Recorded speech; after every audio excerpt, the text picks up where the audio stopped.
this is Maria from InkyLittleTreasures.com. Today I am going to show you how to make this card using product from Stampin' Up. This is the Petal Promenade DSP, I believe it is.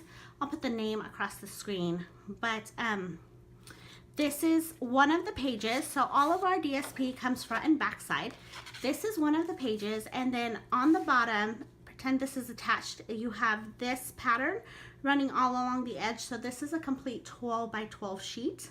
So what I did is I just cut off this bottom because we're going to be using these strips in the project, and then I cut out one of these squares to use as well.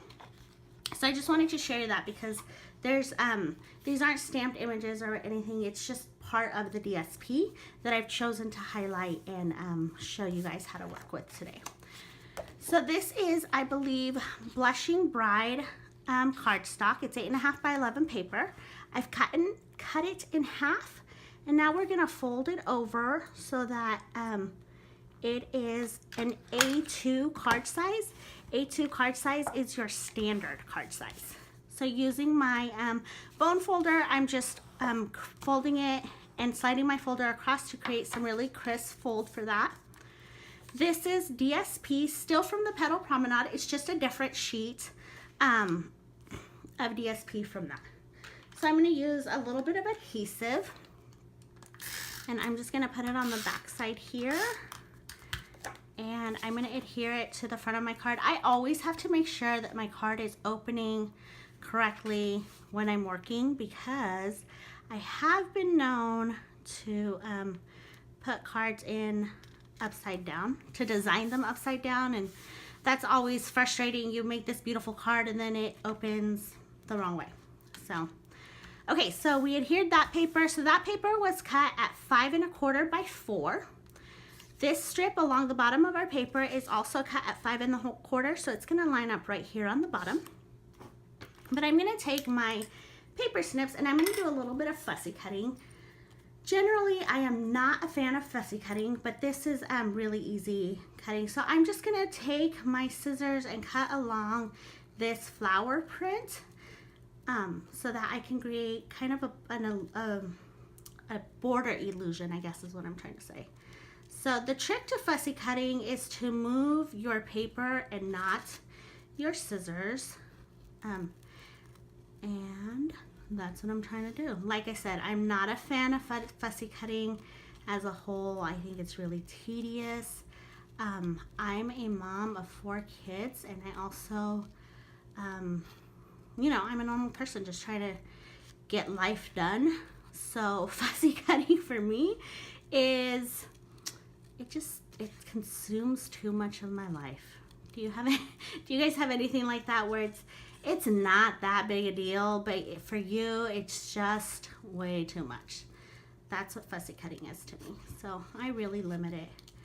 I just love this DSP though, and when I saw this border along the bottom, I just knew that I was gonna have to fussy cut it and use it.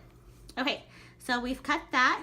So now we just have a little bit of trim along all of the tops of the flowers. I'm going to flip that over. I'm going to put some adhesive on it, maybe a little bit on each of the parts that stick up. Then I'm going to line it up here on top of the other DSP, and I'm going to line it up flush so that, I'm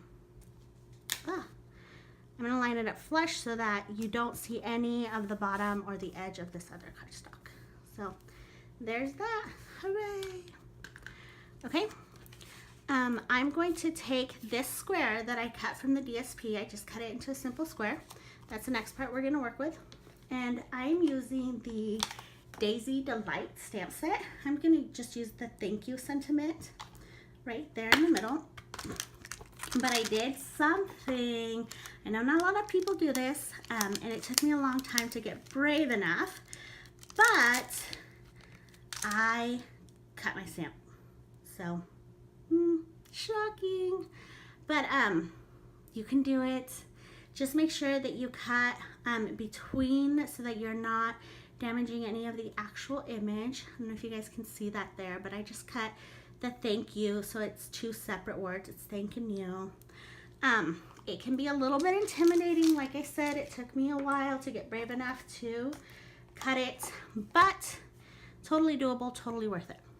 So this is a photopolymer stamp. I'm just gonna flip it over and I'm gonna use my clear C block, and I'm gonna just stamp or drop my clear block on top of the stamp so that it adheres to the block.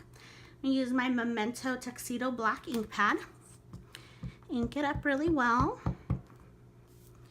And I'm gonna put the thank towards the top and centered. I'm gonna do the same thing with the U. Oh, I wanna, so sometimes when they're clear blocks, I just leave it and I would just stamp and use it. But because I'm doing this in a video and I can't look directly over my project because I don't want my head in the video, I'm gonna go ahead and clean it up. So this is a Stampin' Scrub. It comes with a scrub on two sides, one for wet, one for dry. You can use your Stampin' Mist. You just give it a spritz on your wet side, and then you're going to rub your stamp on the wet side, rub it on the dry side, and now you have a clean stamp ready to get put away. So I'm going to take that off and set it aside. And now I have the U, so I'm going to ink that one up with my Memento black. And I'm going to line it up right under my thank. So now it's thank you. And I'll go ahead and clean this one up since I already have the mist sprayed on my pad. All right, so this square from the DSP it measures 3 by 3. So I've taken my silver foil paper and I cut it at 3 1/4 by 3 1/4.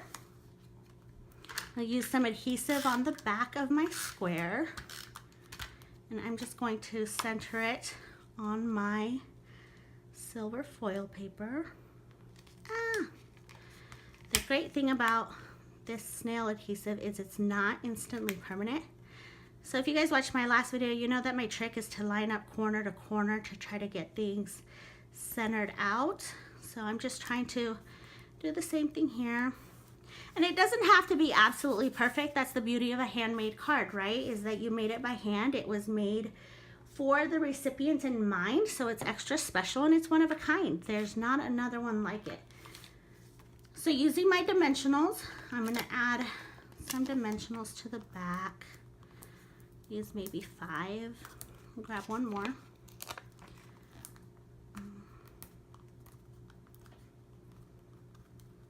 Now removing all the backs. Okay, and I'm going to line this up kind of offset to the left of my card a little bit. Ta-da! Okay, perfect. So the last thing left to do is to get my rhinestones. Hold on, I know I had them out. I just have to find them. Perfect. So here's my basic rhinestones.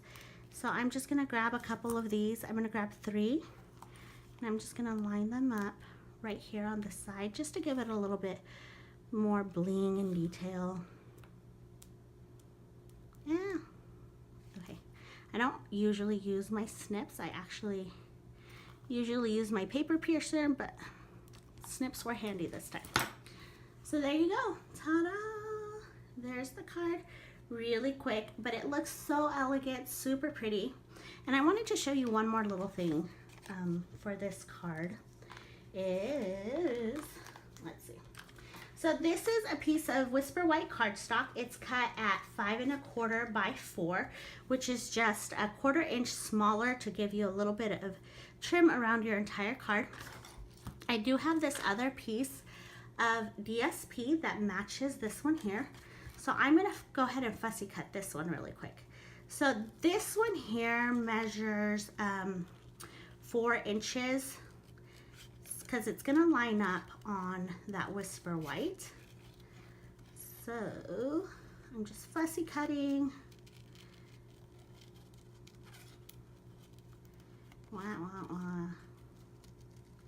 See what I mean? Can you imagine if you were doing like a ton of fussy cutting? But I really like it on this DSP and it looks so pretty on that card. So, fussy cut we will. All right, almost done. Almost done. Wow, okay, we got through it. Okay, sorry, so dramatic, I know. Okay, so just putting a little bit of adhesive there. I'm going to line it up flush on the edge of my Whisper White. Try to line it up flush, there you go. Okay, and then I'm gonna flip my Whisper White over, put some adhesive on the back of this, and I'm gonna open up my card and I'm going to put this right here. So now the inside of my card has a little bit of detail and it matches the outside of my card. Super pretty, right? So you would see this and oh my gosh, it's so gorgeous. It's so gorgeous. Okay guys, thanks for hanging out with me. I hope you enjoyed the card in the video. I will see you soon. Bye.